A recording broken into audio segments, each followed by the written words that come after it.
Bienvenue dans ce cours vidéo sur le thème comment se préparer à dessiner une histoire. La préparation est faite en ce qui me concerne. Ça va être pour cette vidéo le travail sur la gouache avec donc mon thème choisi, cette photo en conséquence d'un voyage agréable dans le sud-ouest.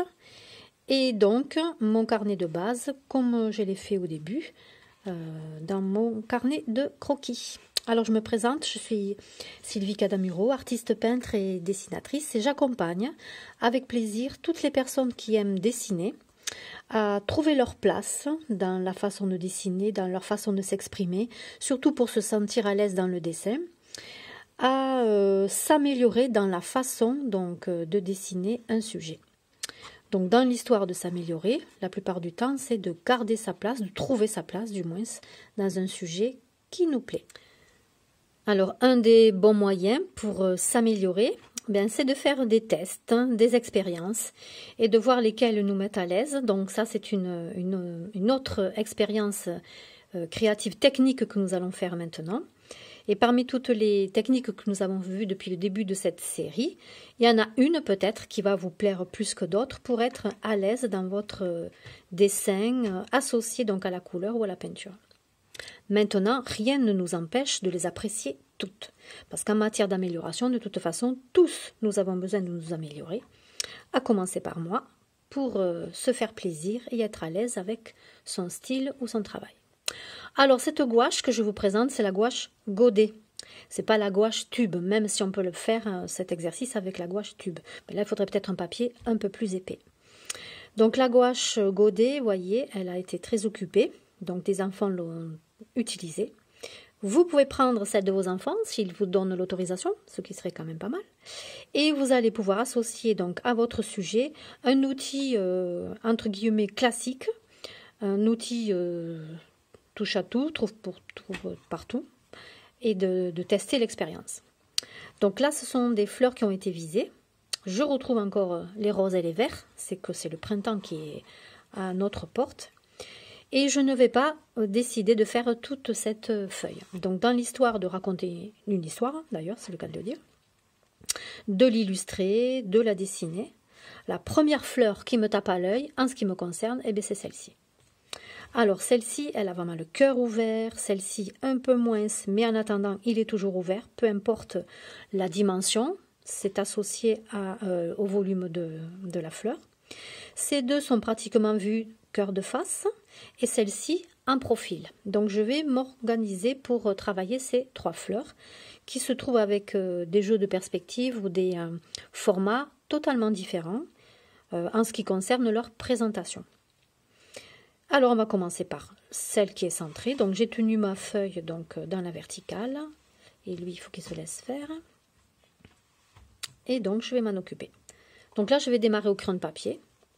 La gomme elle est à côté mais bon je ne vais pas forcément l'utiliser pour pouvoir avoir un geste qui commande au départ. Donc là le dessin de ma fleur centrale, je pose un rond même si ça n'est pas un. Juste, c'est pour avoir mon volume, c'est-à-dire l'espace que la fleur occupera. Ici, je vais avoir un espace ovale. C'est celle-ci qui occupera cet endroit. Et là, un rond un peu plus petit. Et évidemment, oblique, puisque ma chaîne de fleurs se retrouve dans une oblique montante. Et je verrai après si je fais quelques taches roses, en l'occurrence, pour représenter la marque des copines qui sont autour de ces fleurs. Je mets mon cœur central. En mettant le cœur central, je fais la séparation des pétales qui sont en lien. Ici, je ne vais pas le mettre au centre. En théorie, le centre, si je devais le faire, il serait ici, mais légèrement décalé puisque cette fleur est en perspective. Alors, dessinateur, observateur, on finit par voir des choses de façon réflexe. Et voir de cette façon-là, c'est loin d'être la perfection, d'accord? On voit les choses différemment à force de les observer, à force de les avoir sous les yeux et de les exécuter en dessin. L'œil s'exerce autrement, le regard est différent et le résultat avec. Donc là, pareil, le centre est ici, qui se trouve avec une explosion de lignes de pétales qui lui sont associées. Voilà, le dessin est terminé. Comme l'histoire que je veux raconter, c'est cette fleur qui m'a attirée, même je pourrais élargir les pétales. Alors quand je les ai décrites tout à l'heure, mon cerveau observateur a utilisé la phrase « à cœur ouvert ». Et ça serait bien que je lui donne ce titre, « Les fleurs à cœur ouvert ». Et ça me permettrait de jouer avec l'ambiance à rendre et le message à respecter. Alors, je vais préparer les roses. Donc voilà, mes roses sont préparées dans le sens à savoir où est-ce qu'ils se trouvent, à commencer. Donc dans cette palette-là, je n'en ai qu'un. Celui-ci peut me servir, donc le violet, pour les ombres, en fonction de la puissance du rose ou pas. Et dans une autre palette de gouache, j'ai un rose qui se situe ici. Et j'aurai aussi la possibilité de l'associer au violet, si je veux lui ajouter une ombre qui est un peu plus forte que le rose. Toujours avoir avec votre verre d'eau un petit papier de test pour vérifier si la couleur que vous allez chercher est vraiment celle que vous souhaitez recevoir sur votre papier. Je pense que tout le monde est prêt. Alors je vais mouiller mon pinceau, le réveiller. Mouiller son voisin aussi, donc j'en ai pris deux, un plus fin que l'autre. Ce sont des pinceaux assez souples pour que je puisse avoir l'obtention de mon travail. Comme je suis à la gouache, je ne suis pas obligée de commencer par le clair et finir au foncé. Ça, c'était la théorie pour l'aquarelle. Donc, je peux commencer par le foncé. Et je peux aussi commencer par le clair, sauf que là, il se situe ici. Donc, je vais commencer par le fond, qui se situe dans l'histoire des verts.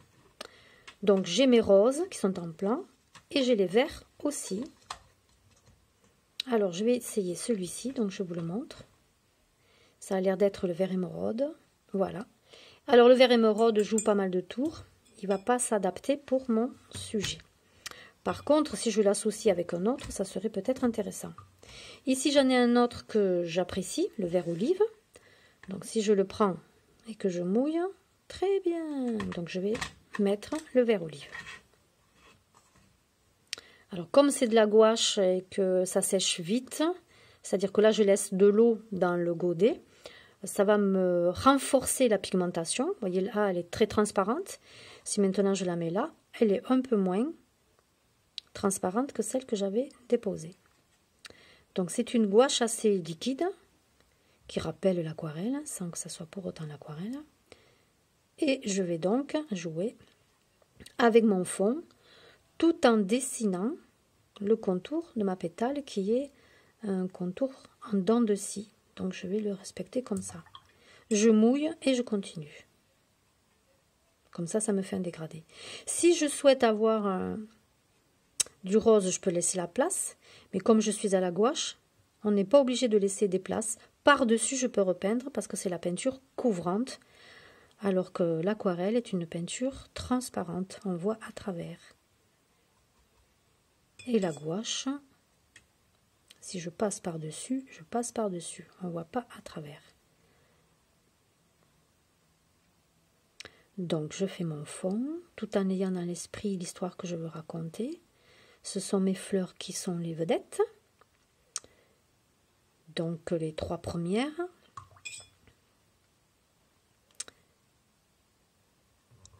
Elles ont un nom à cœur ouvert. Et encore, on peut toujours changer d'avis. Hein. C'est pas parce que on a eu un coup de foudre de départ en fonction d'un thème qu'on doit garder le même. Si les choses s'améliorent et qu'un autre titre lui serait plus saillant. Donc là, en posant donc mes verts sombres, je crée des contrastes supplémentaires. Alors là, la gouache, elle commence à sécher, ce qui est très bien. Alors, vous avez vu qu'il y avait des verts très foncés. Donc, tant que c'est humide, je mouille mon pinceau, je le rince. Et je vais aller chercher le violet. Voilà. uniquement pour le déposer, alors il y en a beaucoup, dans les zones d'ombre. Voilà, les zones foncées. Alors là, ça me fait quand même un petit effet qui me rappelle l'aquarelle. Quand c'est mouillé, ça fait des effets de diffusion assez spécial. Bon, l'aquarelle, c'est plus performant que la gouache. Mais comme j'ai utilisé beaucoup d'eau, et que le godet, c'est avec un peu plus d'eau que l'utilise que les tubes, donc c'est normal qu'on ait des effets supplémentaires. Ensuite, je peux utiliser le bleu pour ce qui est de jouer aussi avec les ombres. Et le fait d'avoir des teintes foncées sous mes fleurs vont faire donc le foncé sous les fleurs fait ressortir la couleur claire donc de nos pétales au fur et à mesure que les contrastes apparaissent. Donc là, j'ai posé les verts dessus, j'ai donné des zones d'ombre supplémentaires. Je peux y revenir dans quelques temps en fonction de la façon dont les fleurs apparaissent. Donc là maintenant, je prépare mon rose, voilà, celui-ci sur ma palette, et je vais le déposer donc sur mes pétales. Alors ma gouache est très liquide. J'enlève un peu.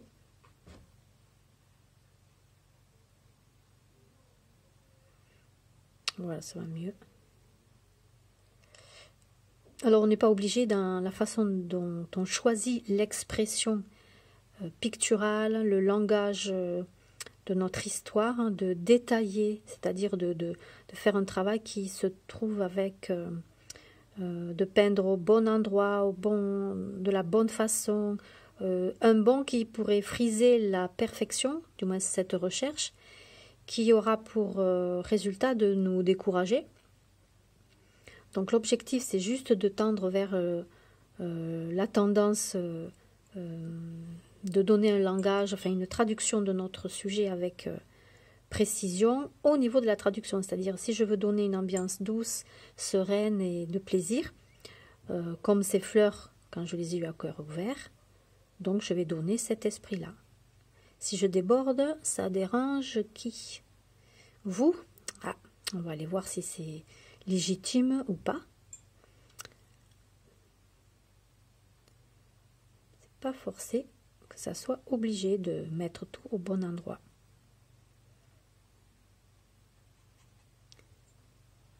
Donc là, dans des endroits qui sont relativement clairs, je peux utiliser l'eau comme je le ferai pour l'aquarelle. La gouache est plus dans l'être, la présence de couvrance.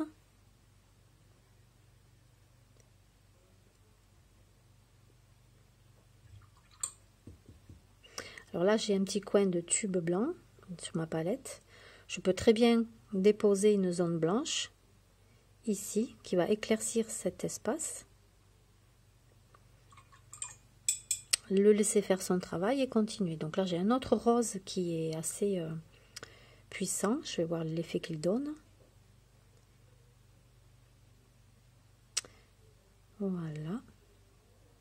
Et au séchage, ça va donner un autre effet que notre peinture ne nous donne pas de suite.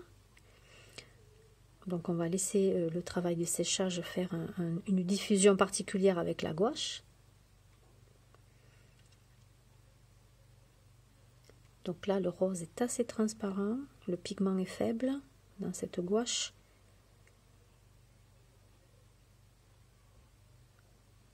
C'est pas grave. Là maintenant, je mets de l'ombre qui me donnera des effets spontanés sur mon sujet. Donc ça ne sera pas un sujet dans l'esprit peinture photographique, c'est-à-dire de respecter pleinement la photo. Le pleinement, ça sera surtout dans les emplacements des ombres et des lumières pour que mon relief soit à sa place, mais pas forcément que ça soit dans la représentation précise de la photo. Ensuite, quand cet effet... J'avais laissé une petite place. Alors je vais prendre le violet pour lui donner les zones d'ombre plus marquées. Et comme c'est encore mouillé, ça va donner voilà, une diffusion agréable à profiter. Alors cette diffusion, elle se fait aussi bien à l'aquarelle qu'à la gouache parce que c'est mouillé. Elle sera différente au niveau de la façon d'exploser les couleurs à l'intérieur. Avec l'aquarelle, c'est assez particulier. C'est pour ça qu'elle est très appréciée. Mais la gouache a aussi son pouvoir dont on peut profiter.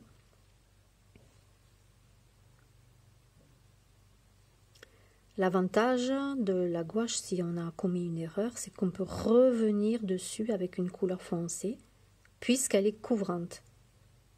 Chose que nous n'avons pas avec l'aquarelle. Mais là, nous allons parler de gouache, puisque nous sommes avec elle. Et là, je peux m'amuser avec les zones d'ombre à contourner ma fleur. Ça peut donner un office de dessin supplémentaire qui est assez esthétique. Pas obligé de le faire partout, qui permet la liberté du geste, pas forcément complet. Et au niveau de l'histoire à raconter, ça permet d'avoir une liberté de commencer une histoire, de laisser les autres la finir.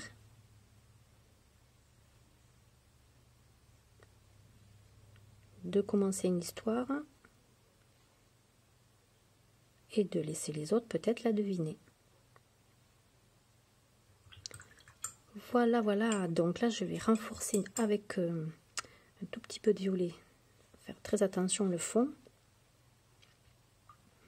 Hop, je mouille.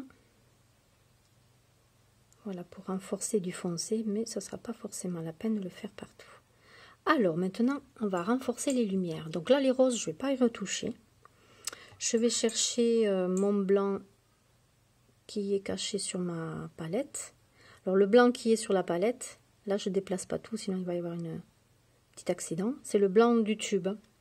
Là, par contre, j'avais le blanc du tube et je le dépose sur les effets lumière.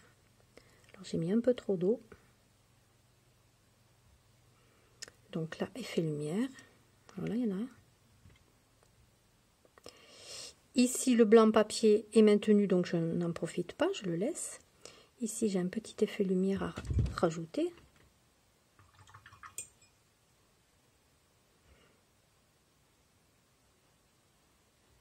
Et ici aussi.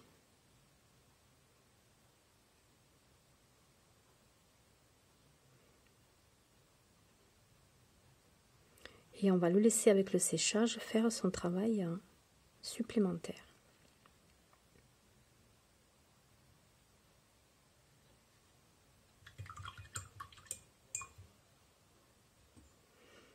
Alors, ce que je peux faire aussi, puisque c'est mouillé, rajouter de quoi rafraîchir avec un peu d'eau. Alors, ça marche mieux avec l'aquarelle, mais là, c'est pas mal, ça obéit un peu. Donc là, ça suffit.